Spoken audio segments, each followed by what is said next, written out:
Donc il y a des choses que Satan va faire pour casser la communion. Tu es un spécialiste de la destruction. Jésus a dit, le volant ne vient que pour voler, détruire et tuer. Donc le diable est un spécialiste de la destruction.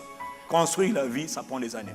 Mais la détruire, ça peut prendre un instant. Tu peux détruire ta vie en une journée, alors que tu prends des années à bâtir, à bâtir, à bâtir. Quelques minutes peuvent suffire pour tout démolir.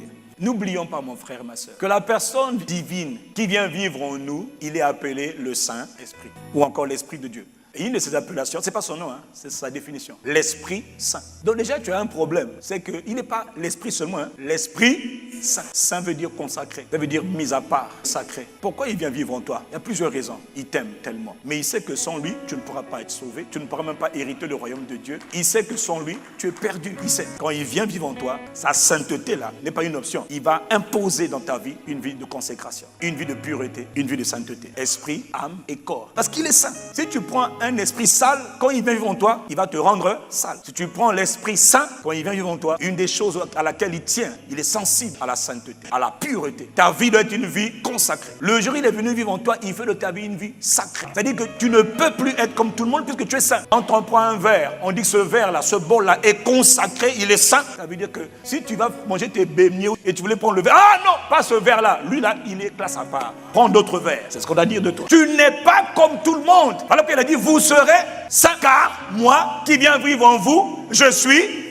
Beaucoup ne le comprennent pas. Et tu vis comme tout le monde alors que il n'y a rien en toi qui doit vivre comme tout le monde. Vivre comme tout le monde, c'était hier, quand il n'était pas encore venu vivre en toi. L'Esprit Saint est d'abord saint. Je dis ça déjà pour que tu comprennes que arrête ta vie de désordre. Dieu nous parle dans la parole de 4 péchés majeurs du désert. Dieu avait sauvé son peuple, Israël, il a envoyé Moïse les sortir. Direction, la terre promise. Ils sont sortis de l'Égypte, sortis du monde comme toi qui es déjà sauvé. Nés de nouveau pour toi. Eux, ils sont sortis de l'Égypte comme nous sortons du monde. Question, était-ce la volonté de Dieu que son peuple qu'il a sauvé périsse dans le désert? Non, c'est pas sa volonté. Donc tu comprends déjà que la volonté de Dieu peut ne pas être accomplie dans ta vie par ton attitude et par tes actes. Il dit la plupart, c'est-à-dire la majorité d'entre eux, ne furent pas agréable à Dieu. Donc Dieu te sauve, mais toi tu lui es pas agréable. Il te sauve par amour pour t'emmener vivre les merveilles de la vie. Mais toi, en cours de route, toi-même tu te disqualifies. Mon frère, ma soeur, il y a la part de Dieu, il y a la part de l'homme. Et ta part, tu comptes sur sa grâce. Et sa grâce, elle est suffisante. L'homme est responsable. Tu as un travail à faire. Dieu ne voulait pas qu'ils meurent dans le désert. Et pourtant, ils sont morts. Maintenant, écoutez ce qu'il dit. Or, ces choses sont arrivées pour nous servir d'exemple, afin que nous n'ayons pas de mauvais désirs. Les convoitises, les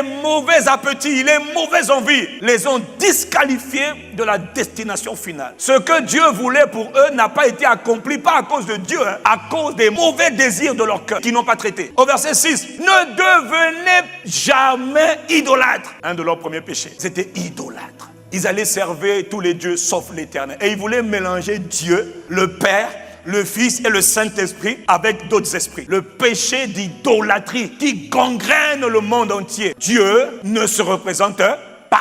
Dieu ne se dessine pas. Dieu est esprit. Il faut que ceux qui l'adorent dans l'esprit. Quand ils lèvent les mains, ils savent que le Père est là. Comment? Par la foi. Quand ils lèvent leurs mains, ils n'ont pas besoin de se lever leurs mains devant une statuette. Ils disent non, je lève mes mains parce que tu es présent par l'esprit. Verset 8, ne nous livrons point à la débauche, à la fornication, à l'impudicité, à l'immoralité sexuelle. Ne le fais surtout pas. Ce sont des stratégies maléfiques, diaboliques qui viennent casser la communion avec l'esprit. Faut que tu saches une chose, l'idolâtrie casse la communion avec l'esprit. L'impudicité, fornication, détruit la communion avec l'esprit. L'esprit ne tolère pas de rival. Tu te préserveras pour lui et pour lui seul. Ne nous livrons pas à la débauche comme quelques-uns d'entre eux qui s'y livraient. De sorte qu'il en tomba 23 000 en une seule journée. 23 000 ou 24 000 âmes, enfants de Dieu, s'il vous plaît, sont morts à cause de la débauche. Il ne parle pas des païens, il parle du peuple de Dieu. L'immoralité, la fornication les a tués. Verset 9, il dit, ne tentez pas le Seigneur. Il y en a qui tentent Dieu. Ne provoquez pas Dieu. Ils ont été exterminés. Il y en a qui aiment provoquer Dieu. Dieu a dit, ne fais pas ça. Je vais quand même faire. Ils viennent tenter Dieu. Ils ont été exterminés. Ce n'était même pas la volonté de Dieu, mais ils ont été exterminés. Verset 10, il dit, ne murmurez pas, qu'on murmurait à quelques-uns d'entre eux qui périrent aussi. Donc les murmures ont amené la main de l'exterminateur pour finir avec eux. On ne murmure pas, on rend grâce à Dieu. Il est écrit au verset 11, ces choses leur sont arrivées pour nous servir d'exemple. Elles ont été écrites pour notre instruction, notre enseignement, pour que Dieu nous instruise, nous éduque, Il dit, regarde mon petit, ma fille, mon fils, ce qui arrive aux autres là-bas. Là. Idolâtrie, fornication, provocation et murmure. J'avais des projets pour eux. Ils sont morts. C'était mon peuple. Mais ils se sont autodétruits. C'était pas mon plan. Mais ils n'ont pas suivi mes voies. Ils ont été rebelles. Ils ont été exterminés. C'était pas ma volonté.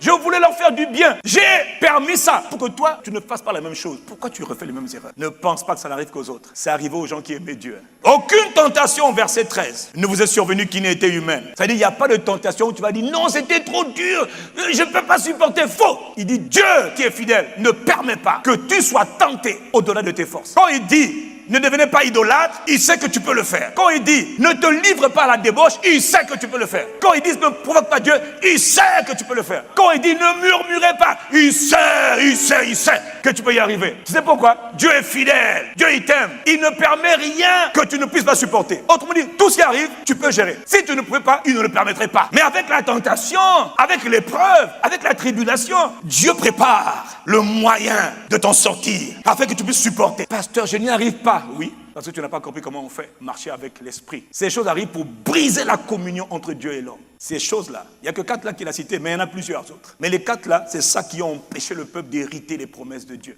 Ils étaient sauvés, Dieu les aimait, et eux ils aimaient Dieu. Mais ils avaient un autre problème. Ils n'ont pas compris que pour marcher avec le Dieu vivant, il ne faut pas seulement l'aimer. Il a dit aimer c'est le premier commandement, mais il y a une autre attitude de cœur qu'il faut avoir, qu'on appelle la crainte de Dieu. Il est écrit, par la crainte de l'Éternel, on se détourne du mal. Autrement dit, quand le péché vient, ce qui te donne la capacité de dire au péché, qui est fou, c'est pas l'amour, c'est un saint respect, un profond respect de Dieu. Je crains Dieu, comme a dit Joseph. Je suis consacré à Dieu, je ne peux pas, je n'y arrive pas. Pourquoi? Je crains Dieu. Et la crainte de Dieu me dit, oh, surtout pas. Ailleurs, il est dit dans Proverbe que craindre Dieu, c'est haïr le mal. Le mal, c'est le péché. Parce que toi, tu as la haine du mal. Il y en a tellement qui sont à l'aise avec le péché.